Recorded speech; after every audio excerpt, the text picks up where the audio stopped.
That Sunday smelled just like all the others. It was the familiar, comforting scent of my Sunday roast cooking, mingling with the rosemary I always placed in the corners of the living room for good luck. Our dining table was set, as it always had been, with the embroidered tablecloth my mother made, a cherished piece I'd used for all the important lunches and celebrations of our lives.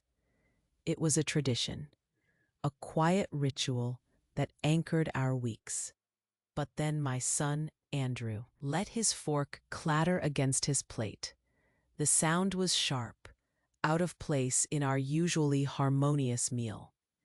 He looked at his wife, Sarah, not at me, and said, "Mom, we need to understand that this isn't your house anymore." In that instant, the very air in the room froze. It felt like a physical chill, deeper than any winter wind. He said it so casually, as if he were just commenting on the weather, but his voice carried a coldness that cut deeper than any knife ever could. The silence that followed was deafening.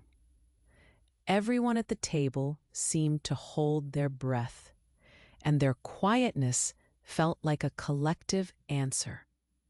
My husband, Robert, my partner for over 50 years, just looked down at his own plate, his face red with embarrassment. He couldn't meet my eyes. Across from me, my daughter-in-law, Sarah, gave a tiny, almost imperceptible smirk. It was a flash of triumph that vanished quickly, but I saw it. I felt the ground disappear beneath me, as if the solid walls of this house, the very home Robert and I had built with our own hands, brick by brick, had suddenly become the cold, unyielding walls of a prison. They thought my silence was weakness, that my age had somehow robbed me of my strength, of my spirit. But they couldn't have been more wrong, not even close. I didn't reply. I couldn't have even if I'd wanted to. My throat was tight, my chest aching. I just started to collect the plates, my hands trembling a little as I stacked them. But deep inside, where I thought nothing but quiet resignation lived, a small flame, one I believed had long been extinguished, began to ignite. A warmth spread through me, not of comfort, but of a quiet, burning resolve. They had made a grave mistake, a truly profound one. They had underestimated me. They thought that the homemaker, the mother, the grandmother, the one who always put everyone else first, no longer had any cards left to play. They assumed I had surrendered. But I had kept the most important one of all, a secret ace, just for a day exactly like this one. That feeling, that raw, silent humiliation, settled over me like a shroud. I was watching my life, my home, being taken from me right there at my own dining table. The man I had raised, my son Andrew, was looking right through me, and his wife, Sarah, was practically celebrating my invisible defeat. Robert's quiet shame felt like an abandonment, a deep, painful crack in the foundation of our shared life. The distance between us, between me and my family, suddenly felt vast and uncrossable. It was an emotional coldness that seeped into my bones. I moved through the motions, clearing the table, washing the dishes, my mind replaying Andrew's words, "This isn't your house anymore." It echoed in my head, a cruel mantra. This house, filled with so many memories, so much love, so many scraped knees and shared laughter, was suddenly not mine. The thought was unbearable, but it also crystallized something vital within me. That small flickering flame inside grew a little stronger. It wasn't anger, not really. It was something deeper, older. It was the quiet strength of a woman who had given everything, who had built a life, and who refused to let it be dismantled so carelessly. They thought my quietness meant I was broken, that I would simply fade into the background. They saw a frail old woman. What they didn't imagine, couldn't possibly guess, was that in that very dining room, in the heart of our home, the truth about everything was locked away. It was waiting, silently, patiently, for the right moment to be revealed. My name is Eleanor. I'm 72 years old. It might sound like a lot, but inside, I still feel like the young woman who first dreamed of this life. I've spent every single day of that life caring for my family, right here, within these very walls. Robert, my dear husband, and I, we got married over 50 years ago. We started with nothing but our love and a shared dream. Brick by brick, nail by nail, we didn't just build a house. We built a whole life. This place, this home, it's more than just wood and plaster. It's our story. I was a seamstress back then. My fingers were always busy, the whir of my machine, a constant hum in the background. Robert, he worked hard at the mechanic's garage, getting his hands dirty every single day.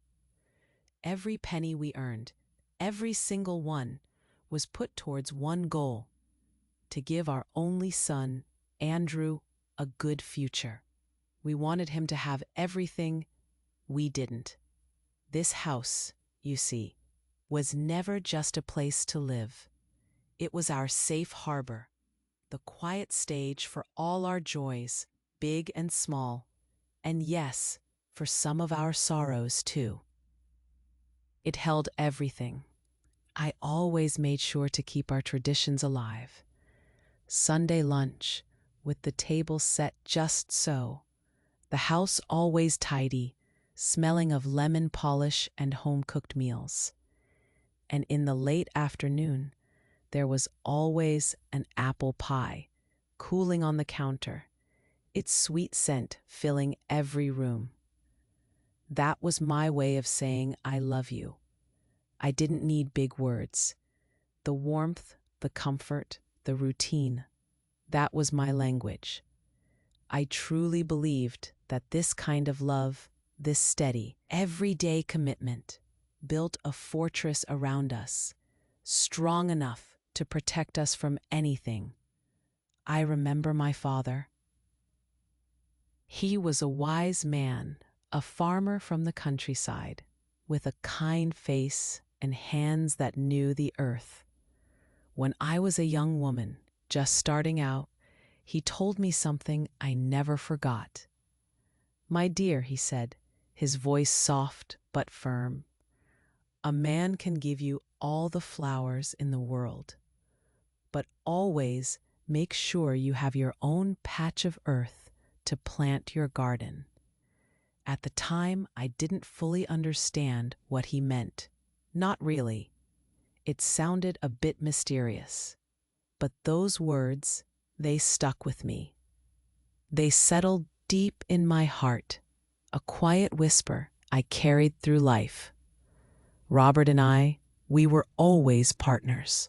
We faced everything together. But as we both got older, I started to notice changes in him.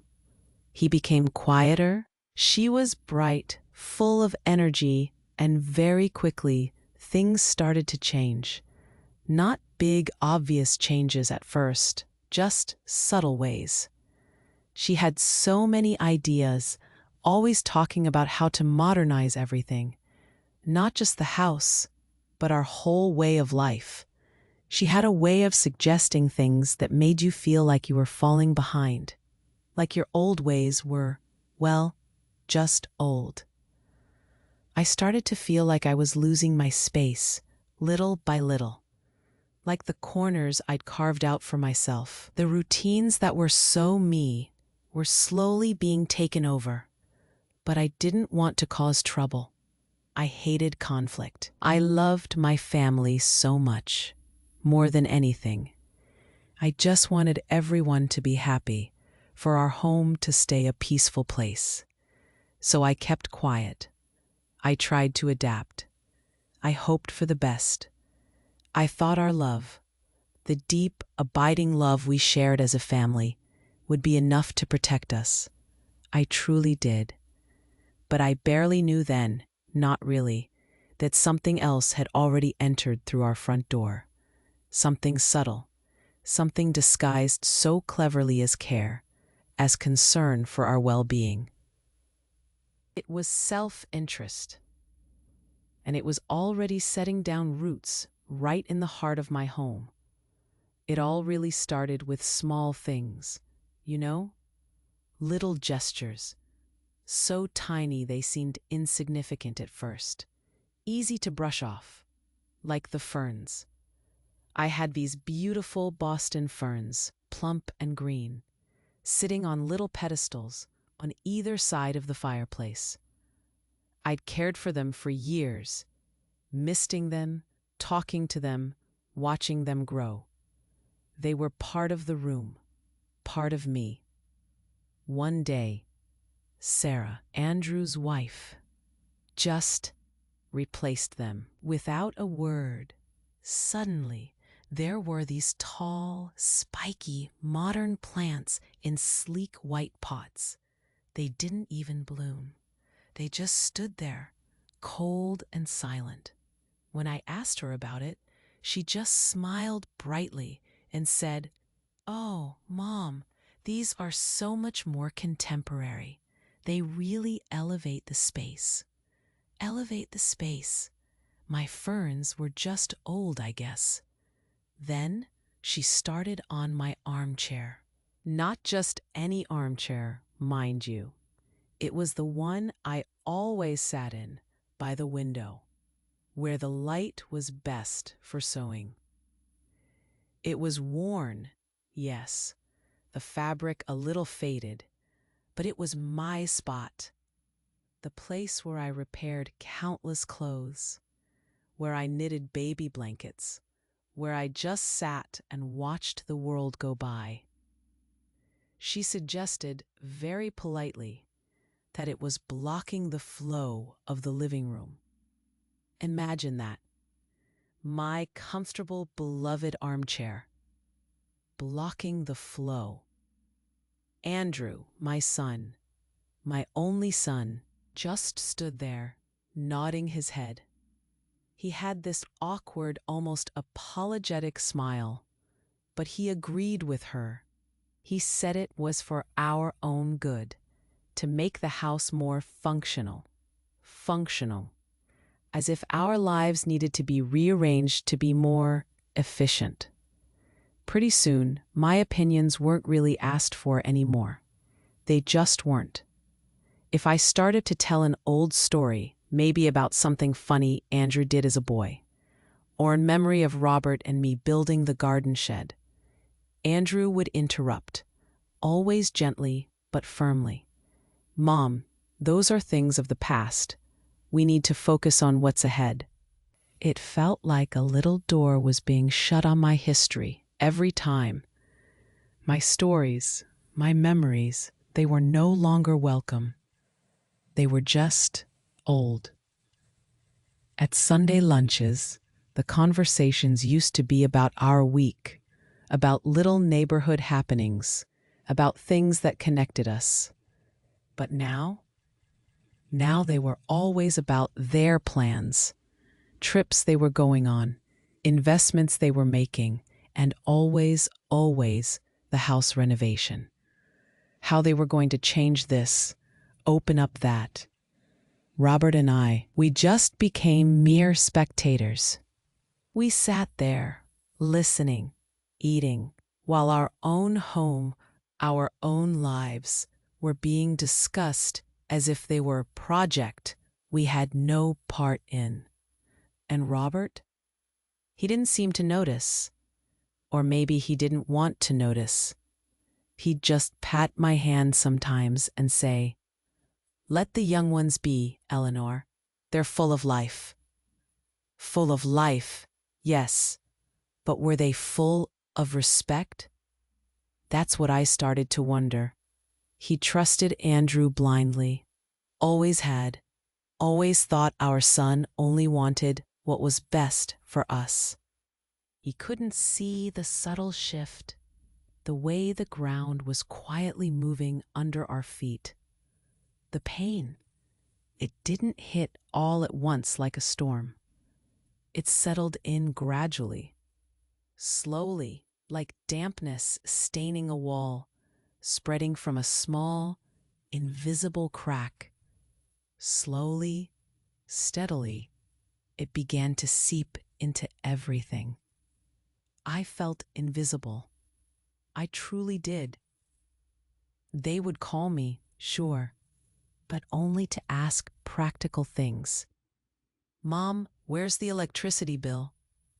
Or, "Do you know where the warranty for the shower is?" Never to ask how I was feeling. Never to ask what I thought. It was like I was turning into an administrator, a living filing cabinet for a house that was subtly, slowly ceasing to be mine. It started to click in my mind then. It wasn't really about modernizing the house at all. It was about erasing me from it, erasing my presence, my history, my very being. They were little by little testing my limits, 1 inch at a time, just to see how long I would endure in silence, to see how much of Eleanor they could push aside before I finally broke. The dinner where Andrew spoke those words, the ones that still echo in my mind, that was the final straw. It wasn't one single argument, not really. It was the culmination, the tipping point, after months and months of all those small slights, those tiny chipping aways at my sense of belonging. That day, before dinner even began, they had made their big announcement. Not a question, not a discussion, just an announcement. They were going to do a major renovation, a huge one. Sarah, Andrew's wife, was practically buzzing with excitement. She didn't even wait for us to sit down properly. She was already talking to an architect, a young man with a very modern haircut, who just nodded at everything she said. She had her phone out, showing us pictures, digital renderings of what our home could look like. She spoke of opening up spaces, of creating an integrated environment, of knocking down walls, changing everything. I looked around, really looked at the living room, at the familiar worn edges of the fireplace, the little nicks in the wood floor from years of life. I saw my world, my history, being dismantled right there in front of my eyes, on her phone screen. It was happening, whether I liked it or not. I tried to speak. My voice, when it came out, felt small and a little shaky, even to me. I wasn't angry, not yet, just gentle. "Maybe we don't need such a big change," I suggested, looking from the phone to Andrew's face. "This house, it holds so many memories. Our memories, all of us." I gestured around the room, hoping they'd see what I saw, feel what I felt, the quiet echoes of a lifetime. That's when Andrew, my son, lost his patience. It was sudden, a shift in the air.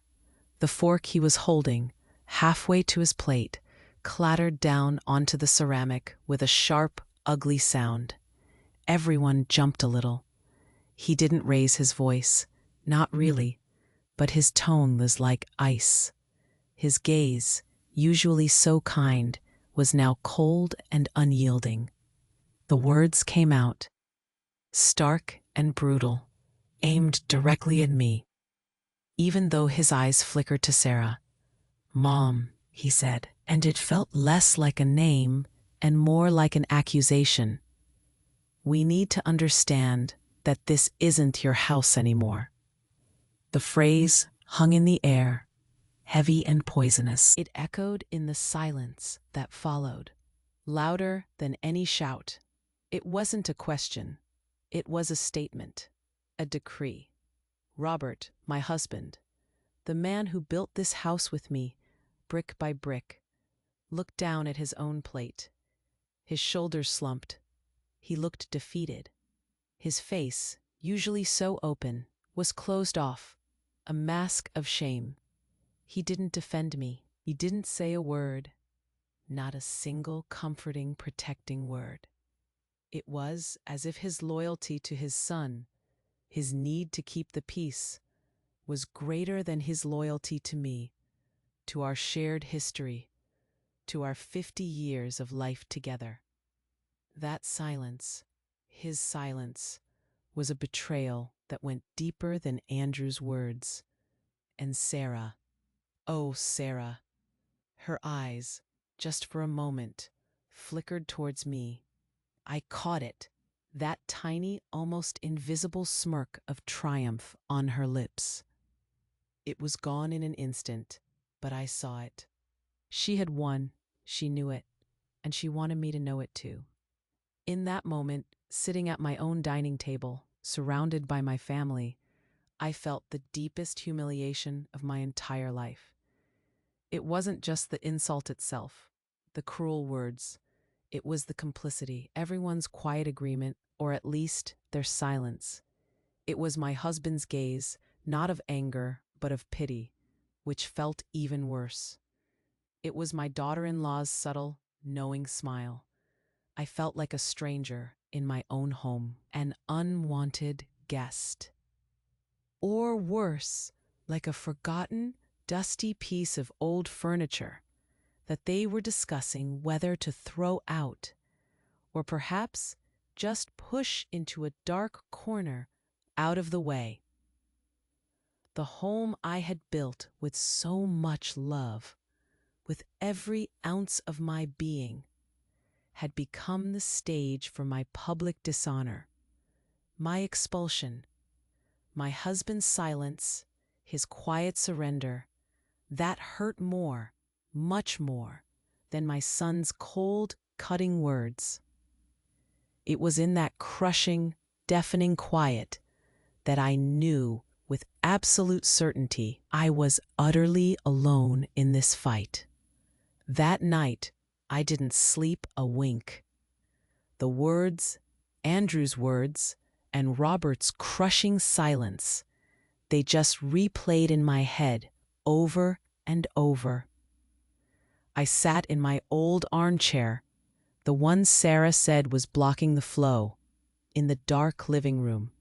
The house slept around me, quiet and still, but my mind raced. I didn't cry with anger. Not really. It was deeper than that. I cried with a profound disappointment, a sadness that settled heavy in my chest. It felt like watching a beautiful vase shatter, knowing it could never be put back together quite the same way. But at the very bottom of that well of sadness, something shifted. Something unexpected bubbled up. It was clarity, a cold, sharp understanding. The humiliation, the shame they had put me through, it didn't break me. It woke me up. They thought I would just shrink, just quietly accept my new place, fade into the background, become a mere visitor in the home I built. But they forgot something important. They forgot who they were dealing with. The next morning, The first hint of dawn was just touching the curtains when I moved. Everyone else was still deep in sleep, probably dreaming of their grand renovations. I slipped out of my bedroom, down the hall, and into the small study at the back of the house. It was a room Robert used for his paperwork, full of old ledgers and dusty manuals. I walked straight to an old metal cabinet, the kind with thin, clanging drawers, the one Robert used to store his odd tools and important papers.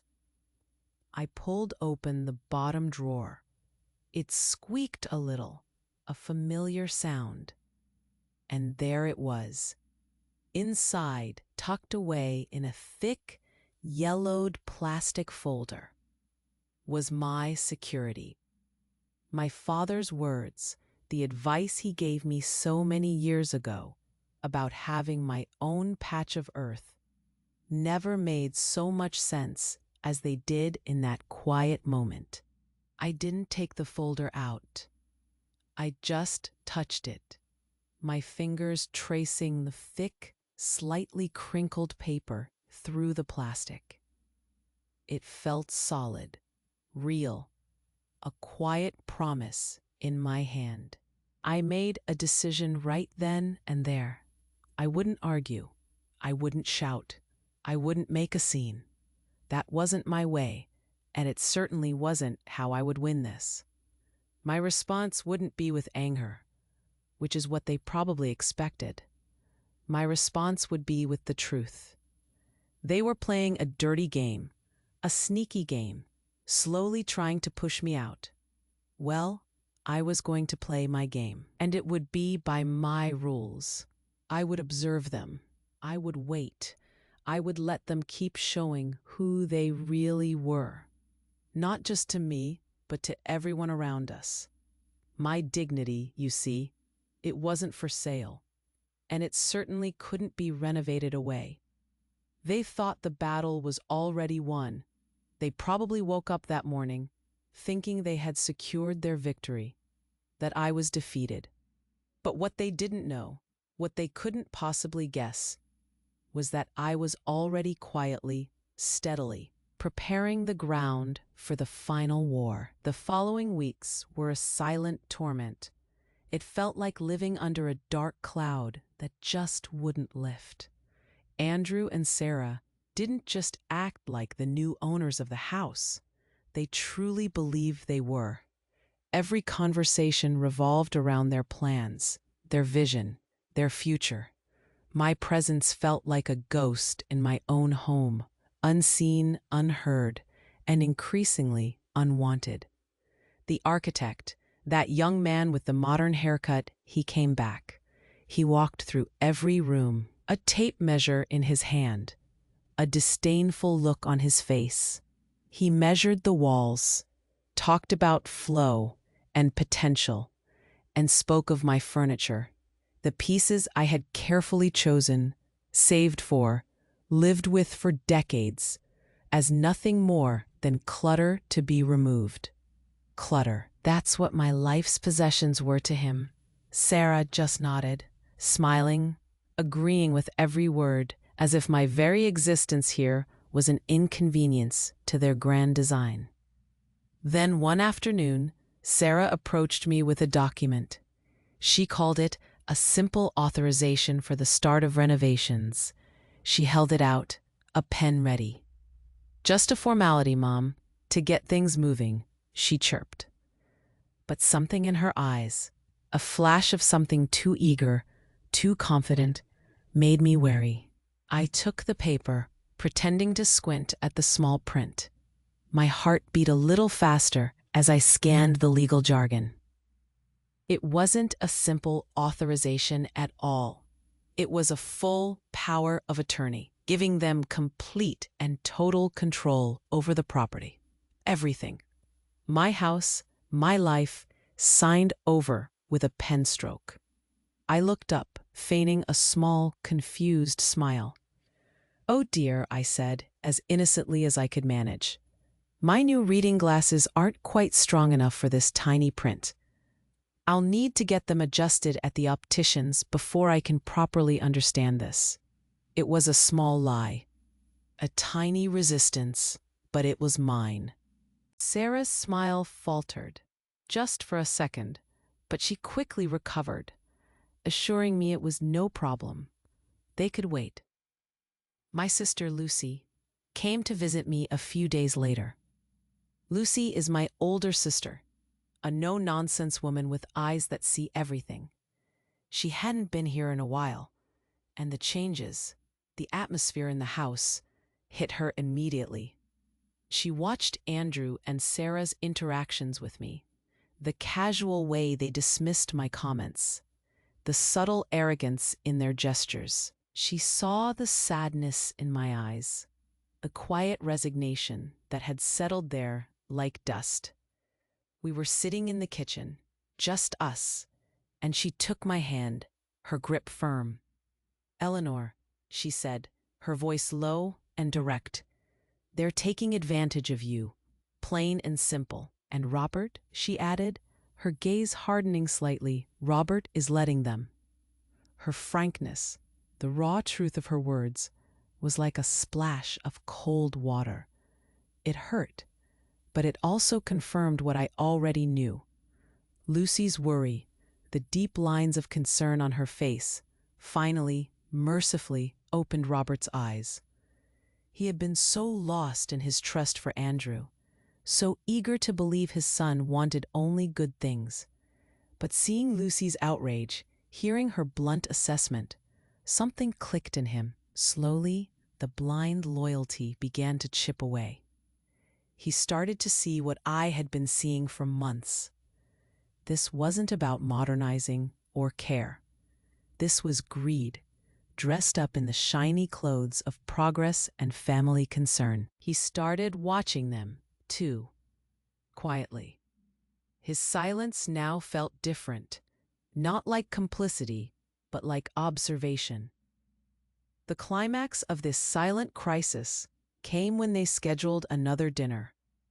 This wasn't just for us. This time, they invited other relatives, my nieces, my nephews, some aunts and cousins I hadn't seen in years. The intention was painfully clear. They wanted an audience. They wanted to isolate us, Robert and me, and pressure us into publicly accepting their renovation plans, their takeover. They wanted the family's approval, a rubber stamp on their new reign. They wanted to present their version of events, to show everyone that Robert and I were happily stepping aside, handing over the reins. I felt cornered, exposed, like an animal trapped in the light. The pressure was immense, pressing down on me from all sides. And the pain, the raw, aching pain of seeing my own son do this, orchestrate this public shaming, was almost unbearable. They were setting the stage. They thought it was for my final humiliation.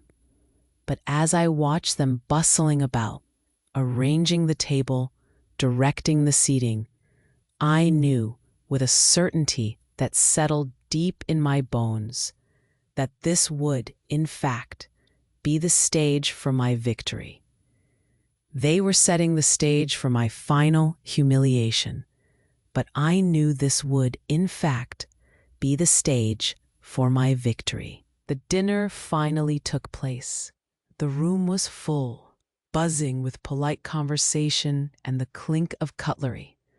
Cousins, aunts, nephews, all gathered, some genuinely curious, others perhaps just there for the spectacle. Andrew, my son, stood at the head of the table, a proud smile on his face.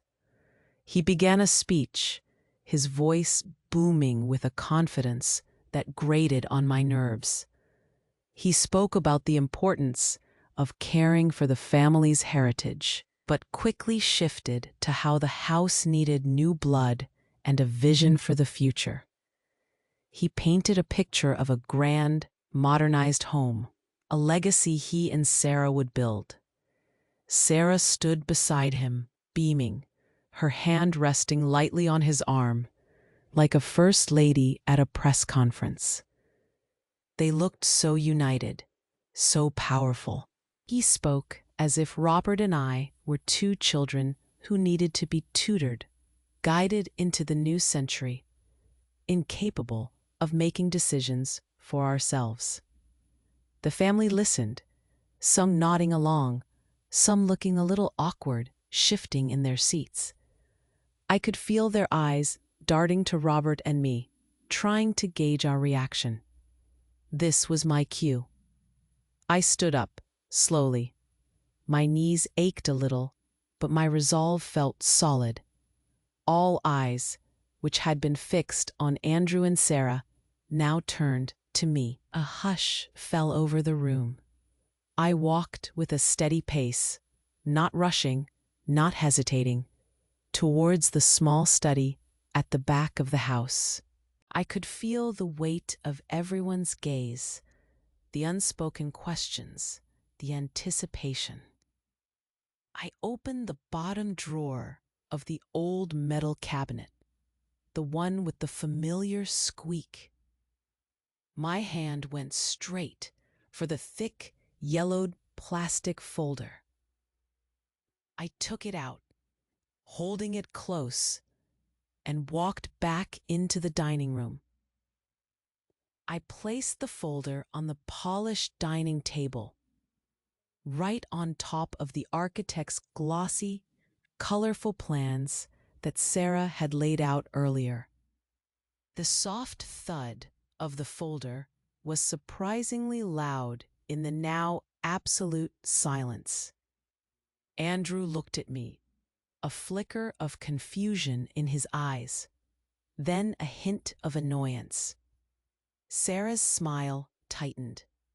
"Andrew, my son," I said, my voice firm, clear, and steady, a voice I didn't even know I still had. "You speak with great authority about the future of this house. But to plan the future, one must know the past." I opened the folder, my fingers a little stiff with age, carefully pulled out a single, thick, yellowed piece of paper. It was the original deed to the property. The silence in the room was absolute, so profound I could almost hear the beating of my own heart.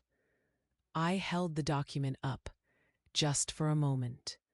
"When your grandfather, my father, helped me buy this land, even before I married your father, Robert, he insisted on one thing." I paused, letting my gaze sweep over each face at the table, lingering on Andrew's and Sarah's. He insisted that the house, our home, would be solely in my name, to protect me, to give me security.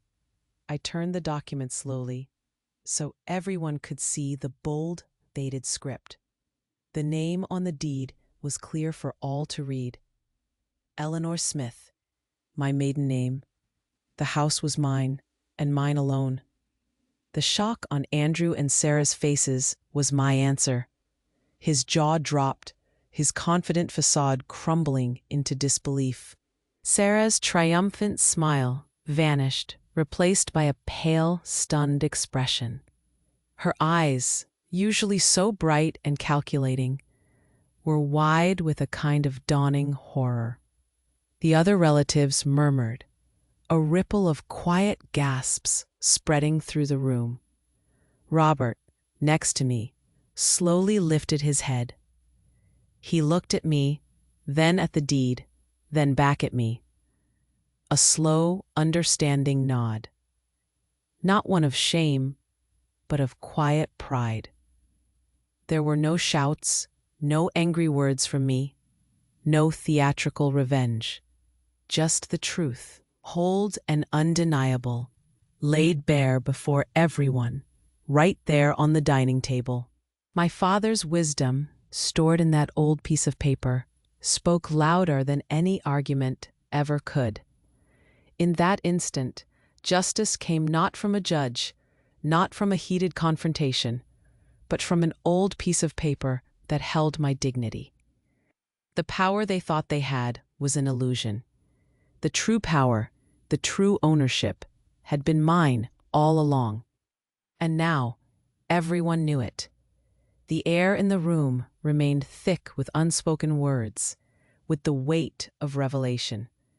Andrew and Sarah, usually so composed, looked utterly lost, their carefully constructed plans shattered around them. They had miscalculated, profoundly. The game had changed, and it was just beginning.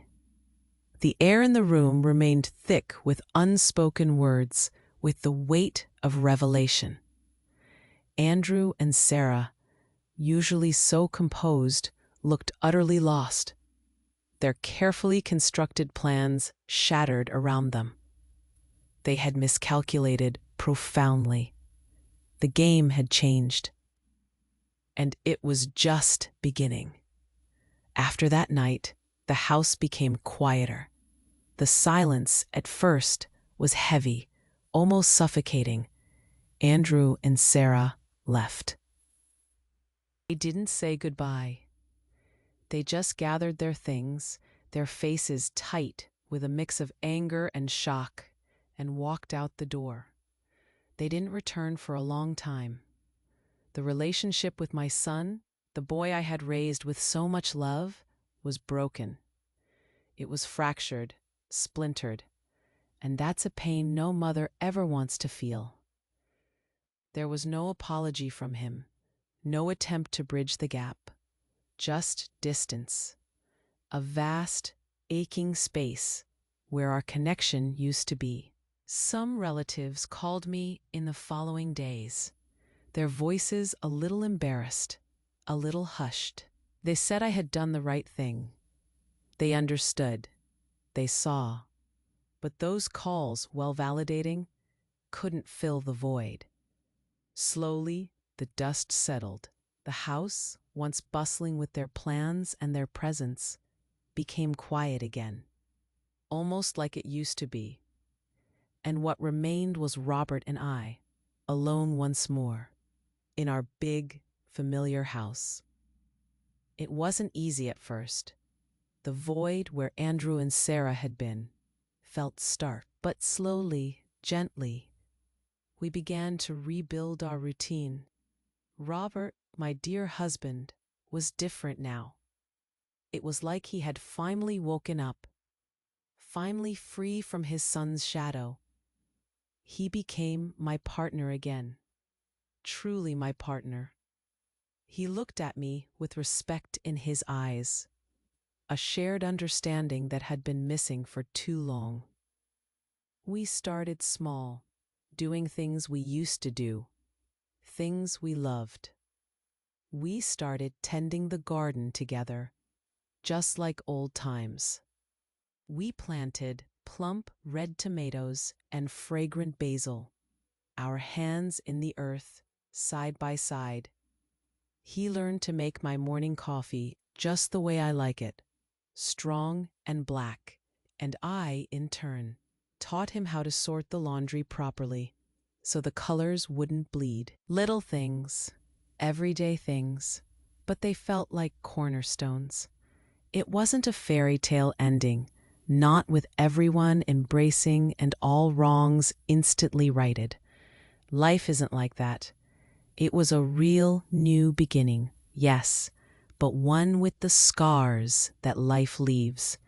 Scars from betrayal, from disappointment, from the profound hurt of a son's actions, but also scars of resilience, of quiet strength. We were different now, older, perhaps a little wiser, certainly more cautious. I feel stronger these days, much stronger. Not just because I have a deed in my name, a piece of paper that declares ownership.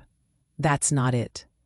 It's because I have regained something much more valuable: respect. Respect within my own home, respect from my husband, and most importantly, respect for myself. Sometimes I still look at Andrew's empty chair at the dining table. A pang of sadness, sharp and quick, goes through me. A mother's heart never truly lets go. But soon after, I look out at my garden, at the thriving plants, at my own hands, dirty with soil from a day's honest work, and I feel an immense peace. It's the peace of someone who knows her worth, truly knows it, and who does not and will not allow anyone to diminish it again. The house remains the same physically, with its old furniture and its countless memories, its quiet corners and its sunlit rooms. But now, after all that had happened, it has finally become a home again. A true home, filled with dignity, peace, and the quiet understanding of two people starting over together. The house remains the same physically, with its old furniture and its countless memories, its quiet corners and its sunlit rooms. But now, after all that had happened, it has finally become a home again. A true home, filled with dignity, peace, and the quiet understanding of two people starting over together. I look at my story now, this journey I've been on, and my heart feels both heavy and light. Heavy because of the hurt, the betrayal, the pain of seeing my own son become a stranger. Light because I found my way back, found my voice when I thought it was gone forever. And as I think about all of it, I can't help but think of how many other women, how many other mothers have felt this way. Not exactly the same story, no, but the same feeling, the same slow erosion of self, the same quiet dismissal. Sometimes we dedicate ourselves so much to our families that we forget to dedicate ourselves to ourselves.